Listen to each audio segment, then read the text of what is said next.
Buenos días, licenciada. Yo le voy a hablar sobre dos temas que son los elementos de las obligaciones y los modos de extinción de las obligaciones. En este caso vamos a empezar con los elementos de las obligaciones, ¿no? Los elementos de las obligaciones son tres. Llega a ser el sujeto, objeto prestación y la relación jurídica. En el sujeto vamos a encontrar sujeto activo y sujeto pasivo. El sujeto activo que viene a ser el acreedor y el sujeto pasivo que viene a ser el deudor, ¿no? Otro de los elementos es el objeto de la prestación. Tenemos la objeto prestación de dar, hacer y no hacer.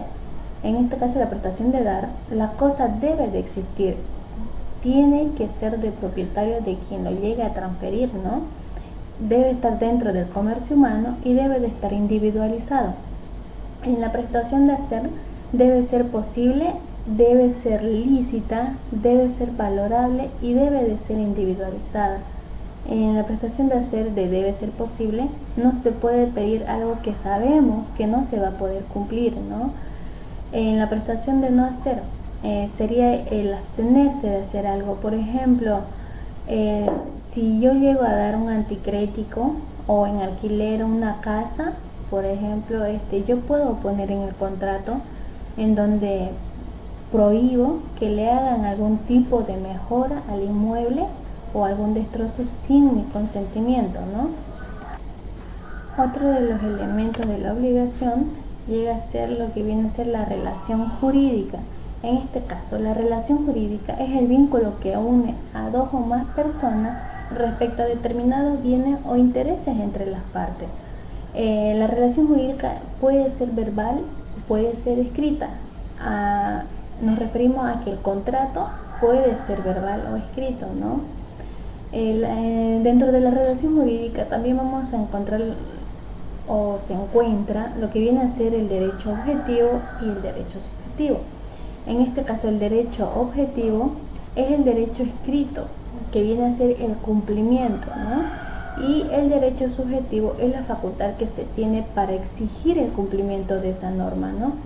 Vamos a ver uno de los ejemplos que les voy a mostrar en la pantalla, un ejemplo de dar y hacer, que viene a ser objeto prestación, unos ejemplos de objeto y prestación de dar y hacer, y el segundo ejemplo que les voy a mostrar, que es el de dar, hacer y no hacer.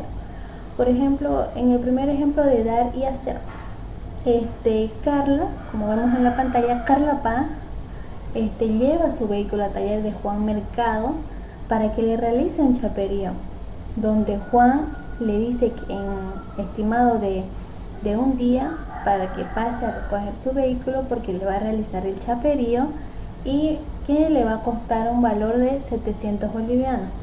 El contrato se llega a ser verbal porque ella está yendo al taller y están quedando en un precio en día, entonces es verbal.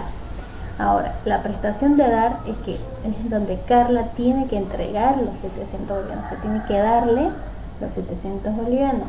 Y en la prestación de hacer es donde Juan tiene que hacer el chaperío, ¿no? Este sería un ejemplo de dar y hacer. En el segundo ejemplo vamos a ver de dar, la prestación de dar, hacer y no hacer.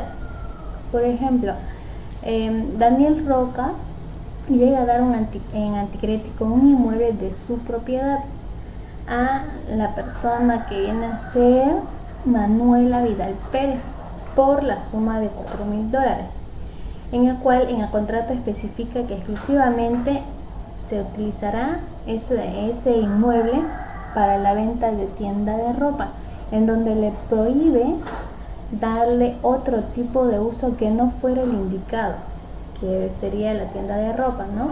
Donde también en el contrato Daniel le prohíbe cualquier tipo de mejora dentro o fuera del inmueble, y en el cual el contrato se llega a realizar de forma escrita, ¿no? Ese serían los ejemplos de dar y hacer, dar, hacer y no hacer, ¿no? También le voy a dar un ejemplo de lo que viene a ser el derecho objetivo y el derecho subjetivo. Como ya vimos anteriormente, dijimos que el derecho subjetivo o el derecho objetivo era el derecho escrito o es el cumplimiento, no es el derecho que está escrito en la ley, entonces. Y el derecho subjetivo es la facultad que se tiene para exigir del cumplimiento de esa norma, ¿no? Entonces vamos a ver el ejemplo de derecho objetivo.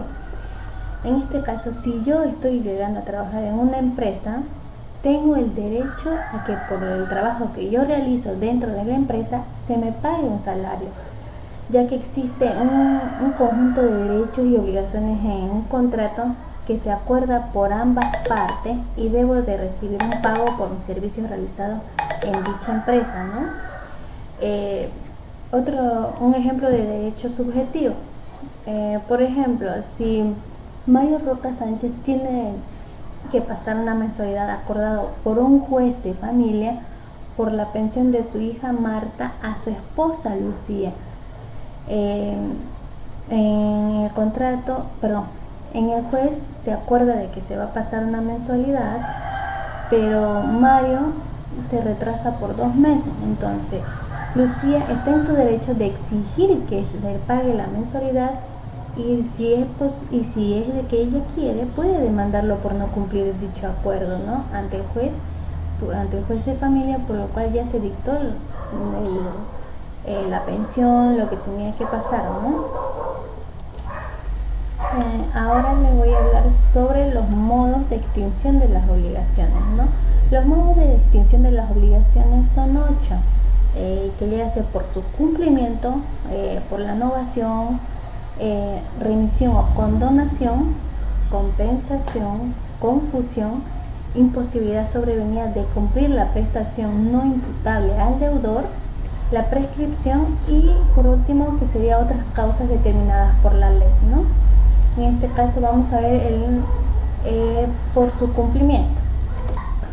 En este modo de extinción, por ejemplo, por su cumplimiento es por tanto la causa normal de extinción de las obligaciones, convirtiéndose a las demás figuras de extinción de las obligaciones en formas especiales de cumplimiento.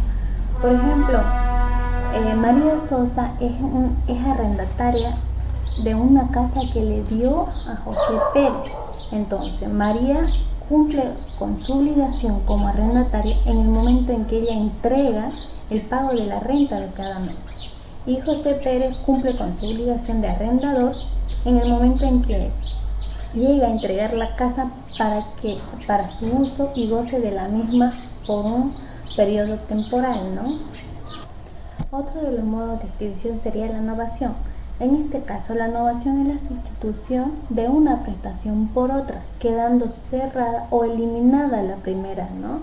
En este caso, por ejemplo, si Rosa y Pablo celebran un contrato de compra-venta de una casa valorada en la suma de $200,000, y luego en la fecha antes de que se realice la entrega, o por ejemplo si le pongo una fecha que le van a entregar de aquí a 2 meses, digamos, y antes de cumplir digamos cerca de un mes, entre mutuo acuerdo entre las partes, deciden que ya no se cumplirá con esta prestación y deciden sustituirla por la obligación de dar un departamento, ¿no? Entonces cerramos o eliminamos el primer contrato que fue por una casa y abrimos la nueva que sería ya por un departamento, ¿no? Entonces ahí podemos ver que se ha producido una novación en virtud de un cambio de objeto de la obligación, ¿no? Otro de los modos de extinción sería la remisión o condonación, ¿no? La condonación, remisión o perdón es el acto jurídico por el que un acreedor expresa su voluntad de extinguir total o parcialmente su derecho de crédito sin recibir nada a cambio, ¿no? Supone la extinción de toda o parte de las obligaciones que tiene un deudor hacia su acreedor, ¿no? Por ejemplo, si Pablo Vaca le presta a su amiga Rosita Ruiz $800 por un periodo de 6 meses con un interés de un 3% mensual, entonces al momento de llegarse a cumplir con la obligación, Pablo llega a perdonarle a su amiga el interés de que es el 3% y solamente le cobra los $800 como deuda principal, que quedó como deuda principal, ¿no? Entonces, él le perdona lo que viene a ser parte de la obligación a su amiga, que sería, en este caso sería el interés, pero sí le entrega lo que llega a ser los $800, lo que quedó en la deuda principal, ¿no? Otro de los modos de extinción de la obligación es la compensación. En este caso, la compensación de las obligaciones debe ser en dinero, debe ser cosas fungibles, recíprocas, embargables y embargables, ¿no? La compensación es el tú me debes y yo te debo. Por ejemplo, si Pablo le presta $10.000 a Diego, digamos, por un periodo de 8 meses, entonces, antes, si por ejemplo Pablo, antes de cumplir los 8 meses, le dice a Diego, Diego, no tengo dinero, ¿será que me puedes prestar por favor unos $4.000, digamos?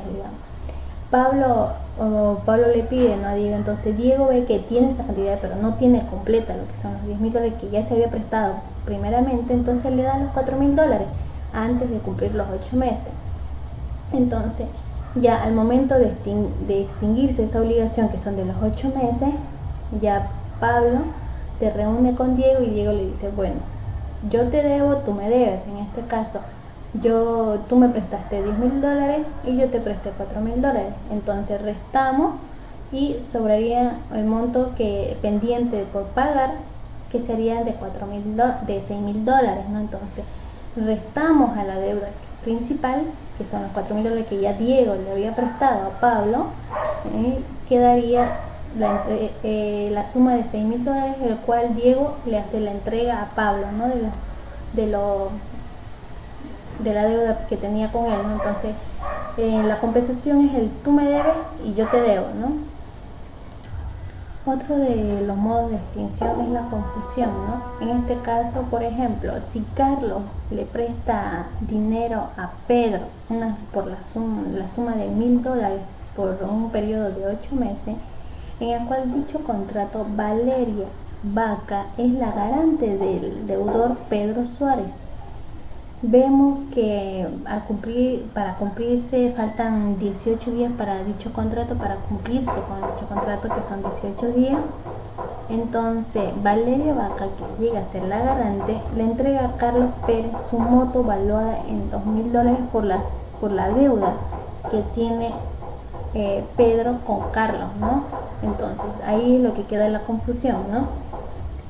Entonces ya la garante ya no llega a ser la garante, entonces pasaría a lo que llega a ser pasaría a ser lo que viene a ser acreedora, ¿no? Porque en realidad le está dando, o sea, está pagando la deuda de Pedro, entonces ahí queda. Entonces más o menos así lo entiendo, ¿no? Entonces ahora vamos a ver otro modo de extinción, que llega a ser la imposibilidad sobrevenida de cumplir la prestación no imputable al deudor. En este modo de extinción, la imposibilidad sobrevenida es una causa, es un modo de extinción de la obligación, es un hecho que no ha podido ser previsto y que de haber sido previsto no ha podido ser evitado. En este caso, por ejemplo, podemos hablar en este modo de extinción podemos hablar sobre lo que está pasando ahora, ¿no? Que llega a ser lo que es la pandemia, por ejemplo, en lo cual debido a esta pandemia se ha hecho imposible los pagos realizados, los pagos que hemos sacado en banco, porque inclusive en algunas empresas no se está pagando por esto, porque no está generando dinero, o sea, no están abriendo, no están trabajando, están despidiendo. En este caso, por ejemplo, se ha hecho imposible llegar a pagar a los bancos, porque las empresas no te están pagando, digamos, se te están pagando un 20%, un 30%, entonces hay veces que ya, por ejemplo, a mí ya, digamos, ya me deben de 2 meses, entonces yo no puedo estar pagando, porque el dinero que yo gano es con el que yo mantengo a mi familia, que son 3 personas, por el cual ellas no pueden trabajar, digamos, no pueden, porque ellos ganan del día, entonces ellos viven de mi sueldo. Entonces eso es lo que el banco igual deberían tener en cuenta, que de un sueldo yo tengo que sostener a 3 personas, ¿no? Entonces ahí es donde se hace lo que es imposible la deuda, ¿no? Es lo que es la imposibilidad sobrevenida de cumplir con la prestación, ¿no? Entonces la obligación se extingue cuando la prestación que se debe realizar se hace imposible de ejecutar por alguna causa que no es culpa del deudor, ¿no? En este caso no es mi culpa en que sí haya llegado esta pandemia Entonces por ese motivo yo pues no puedo realizar el pago, ¿no? Lo que viene a hacer el banco. Entonces ahí. Entonces otro de los modos de extinción es la prescripción. La prescripción, eh, la prescripción de algo refiere a su extinción o conclusión, es decir, prescribe, por lo tanto, equivale a dejar de tener efecto legal. La prestación, en este sentido, está dada por el paso del tiempo que llega a provocar que consoliden o se pierdan ciertos derechos, ¿no? Por ejemplo, Juana Vaca ha venido ejerciendo la posesión de un inmueble o casa durante un transcurso de 20 años consecutivos, ¿no? De manera continua, entonces de manera interrumpida, pacífica, no equivocada y manejándose siempre como dueño, ¿no? del inmueble. Entonces uno aun cuando ella no tenga lo que viene a ser el título del inmueble, la ley considera que ya ha adquirido la titularidad de la propiedad por vía legal, por la prescripción, ¿no? Adquisitiva, o como llamamos también la usucapión, ¿no? Entonces Juana está en su derecho de adquirir la propiedad como propietaria, aunque no esté en los títulos de la propiedad a su nombre, ¿no? Porque así en sí lo considera la ley, ¿no? Es por eso que en muchos casos los dueños de inmuebles o casas que viajan, ¿no? Que viven en otros lugares, pero que tienen una casa en otro país, entonces ya dan sus viviendas o departamentos en alquiler o en anticrético, pero ya por un año o por 6 meses, luego vuelven a renovar contrato y luego se lo dan a otra persona, es para que esa misma persona no pueda hacer la prescripción, no pueda estar los 20 años consecutivos en el cual ya la persona pueda perder esa casa por eso. Entonces, por eso habitualmente ya ahora se ve que cuando damos en anticrético una casa siempre mayormente se hace el contrato por un año, ¿no? Donde no afecte, digamos, mi bien es mío, de que yo pueda perderlo, ¿no? Y por último, otro modo de extinción es otras causas determinadas por la ley, ¿no? Por ejemplo, la asociación mortis causa, por la posesión de buena fe y por otros modos establecidos también que está por la ley, ¿no? Entonces, eso sería todo, licenciada. Gracias, ¿no? Muchas gracias.